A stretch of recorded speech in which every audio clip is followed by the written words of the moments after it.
ఉత్తరప్రదేశ్‌లోని బాండా అనే ఒక ప్రాంతంలో ఎలాంటి దుర్మార్గులంటే భార్యాభర్తలిద్దరు నీటిపారుదల శాఖ మాజీ ఇంజినీర్ అంట వాడు. వాడి పేరేమొచ్చేసి రామ్ భవన్. అలాగే వాడి భార్య దుర్గావతి. వీళ్ళిద్దరికీ కూడా ఉత్తరప్రదేశ్‌లోని బాండా ఫోక్సో చట్టం కేసు ఏదైతే ఉందో ఆ కేసుని పరిశీలించినటువంటి కోర్టు మరణశిక్ష విధించింది. వీళ్ళు 2010 నుంచి 20 వరకు ఈ 10 సంవత్సరాల కాలంలో 33 మంది మైనర్ బాలికల్ని లైంగికంగా హింసించారు.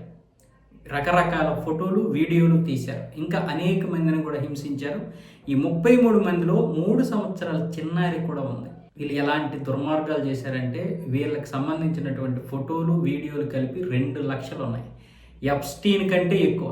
ఎప్స్టీన్ ఫైల్స్ 35 లక్షల పేజీలు వస్తే అందులో 180,000 ఫొటోస్, 2,000 వీడియోలు వచ్చాయి. కానీ ఈ వెధవలు చేసినటువంటివి దాదాపు 2 లక్షలకు పైగానే వీడియోలు, ఫొటోస్ ఉన్నాయంట. ఇవి 47 దేశాలకు పంపించారు వీళ్ళు.